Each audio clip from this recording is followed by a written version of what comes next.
Kadathanad literature festival എന്ന് കേൾക്കുമ്പോൾ ആദ്യം കടത്തനാടിനെക്കുറിച്ചും കടത്തനാടൻ പാരമ്പര്യത്തെക്കുറിച്ചും ആ ഭൂമിയെക്കുറിച്ചുമുള്ള ഓർമ്മകളാണ് നമ്മുടെ മനസ്സിലേക്ക് ഓടിയെത്തുന്നത്. ഒരുപക്ഷെ കടത്തനാടിൻ്റെ അഭിമാനകരമായ സാഹിത്യ പാരമ്പര്യവും പൈതൃകവുമായിരിക്കും സംഘാടകരെ ഇതുപോലുള്ള ഒരു മഹായത്നത്തിലേക്ക്, ശ്രമകരമായൊരു ദൗത്യത്തിലേക്ക് നയിച്ചത് എന്ന് ഞാൻ കരുതുന്നു. അതുണ്ടാക്കിയ ആത്മവിശ്വാസമാണ് കടത്തനാട് ഒരു ലിറ്ററേച്ചർ ഫെസ്റ്റിവൽ നടത്താൻ കഴിയും എന്നുള്ള വിശ്വാസം സംഘാടകർ ഉണ്ടാക്കിയത് എന്ന് ഞാൻ പൂർണ്ണമായി വിശ്വസിക്കുകയാണ്.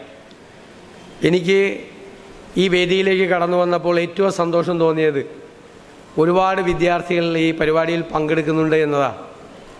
അപ്പോൾ എന്നോട് ചെയർമാൻ മൂസ പറഞ്ഞത് വിവിധ കോളേജുകളിൽ നിന്ന് സ്വന്തം താല്പര്യപ്രകാരം എത്തിയ കുട്ടികളാണ് ഈ പരിപാടിയിൽ പങ്കെടുക്കുന്നത് എന്നുള്ളതാണ്.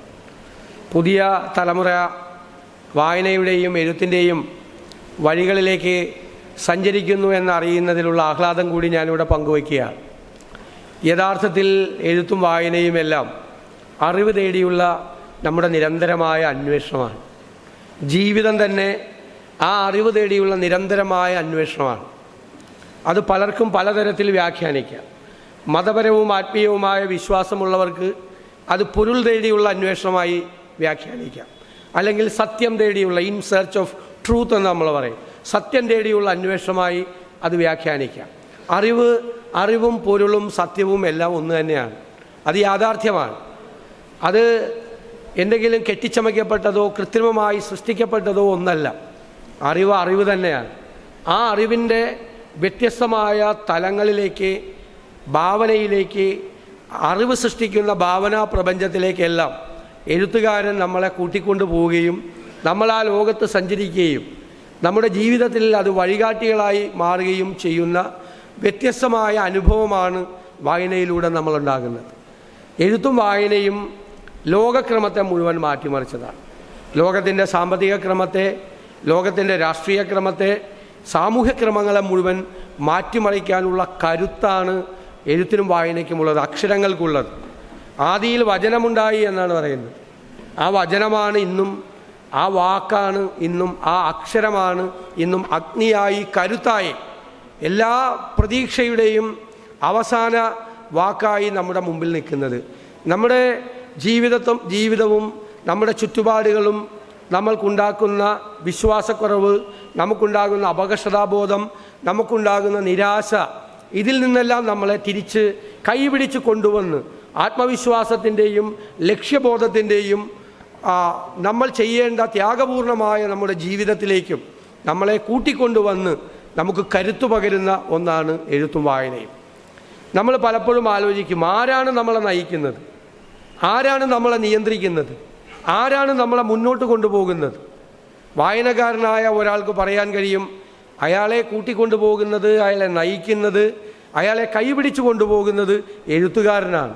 എഴുത്തുകാരൻ സൃഷ്ടിക്കുന്ന ഭാവനാ പ്രപഞ്ചത്തിലാണ്, അയാൾ സൃഷ്ടിക്കുന്ന അയാളുടെ പ്രത്യേകമായ കാലത്തിലേക്കാണ് നമ്മളെ കൂട്ടിക്കൊണ്ടുപോകുന്നത്. ഓരോ എഴുത്തുകാരനും സൃഷ്ടിക്കുന്നതാണ്. വായന എന്ന് പറയുന്നത് നമുക്ക് സാഹിത്യമാവാം, കഥയാവാം, കവിതയാവാം, സാമ്പത്തിക ശാസ്ത്രമാകാം, ചരിത്രമാകാം, ഇപ്പോൾ ഫ്യൂച്ചറോളജിയെക്കുറിച്ചാവാം, ഭാവിയെക്കുറിച്ചുള്ള പ്രഡിക്ഷൻസ് ആവാം, ചരിത്രത്തിലേക്കുള്ള അന്വേഷണങ്ങളാവാം, ആർക്കിയോളജിക്കൽ എക്സ്കവേഷനിലൂടെ കണ്ടെടുത്ത ചരിത്രത്തിലെ ഗതകാലത്ത് സംഭവിച്ച കാര്യങ്ങളെക്കുറിച്ചാവാം, അല്ലെങ്കിൽ ജനിതക പഠനത്തിലൂടെ കണ്ടെടുത്ത കാലഘടന നിശ്ചയിക്കപ്പെട്ട പുതിയ ചരിത്രത്തെക്കുറിച്ചാവാം. അപ്പോൾ നമ്മൾ ഒരു കാര്യം അറിയണം, ലോകം മുഴുവൻ അറിവിൻ്റെ വിസ്ഫോടനം നടക്കുന്ന ഒരു കാലത്താണ് നമ്മൾ ജീവിക്കുന്നത്. നോളജ് എക്സ്പ്ലോഷൻ എന്ന് പറയുന്ന വാക്ക് ക്ലീശേ വന്ന വാക്കാണ്. പക്ഷേ അക്ഷരാർത്ഥത്തിൽ നമ്മളിവിടെ ഇരിക്കുമ്പോൾ ലോകത്തിൻ്റെ വിവിധ ഭാഗങ്ങളിൽ ദശലക്ഷക്കണക്കിന് ഡോളർ ചെലവ് ചെയ്തുകൊണ്ടുള്ള ഗവേഷണങ്ങൾ നടക്കുന്നുണ്ട്. അത് മനുഷ്യൻ നടത്തുന്ന മറ്റൊരു തരത്തിലുള്ള അന്വേഷണമാണ്. ആ അന്വേഷണമാണ്, അതും അറിവ് തേടിയുള്ള വേറൊരു തരത്തിലുള്ള അന്വേഷണമാണ്.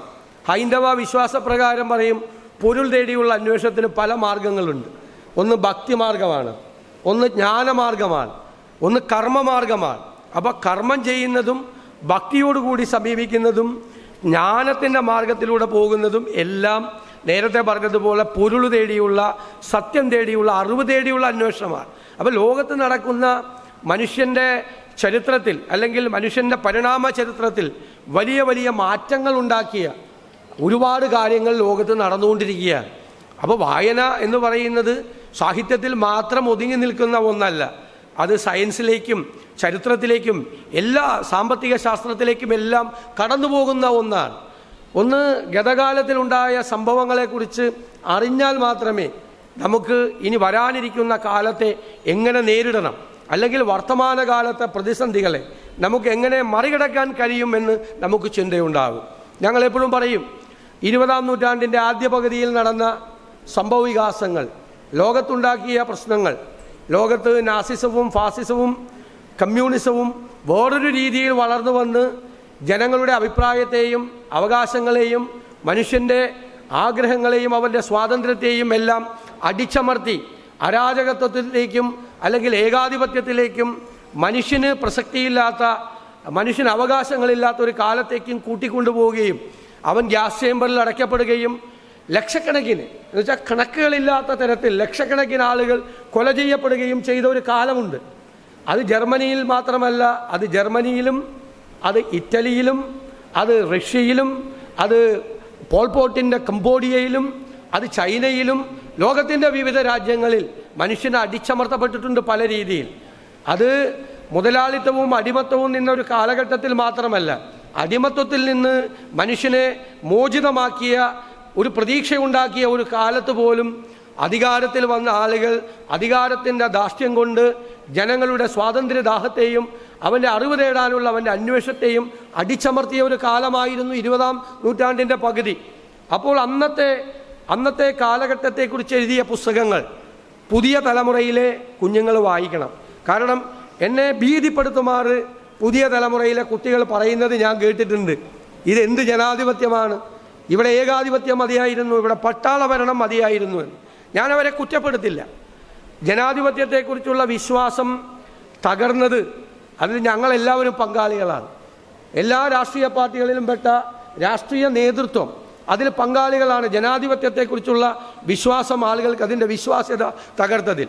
പക്ഷേ അതിൻ്റെ മഹത്വം എന്താണ് എന്ന് നിങ്ങൾ അറിയണമെങ്കിൽ 20-ാം നൂറ്റാണ്ടിൻ്റെ ആദ്യ പകുതിയിൽ ലോകത്ത് എന്താണ് സംഭവിച്ചത് എന്ന് യാഥാർത്ഥ്യം നമ്മൾ അറിയണം.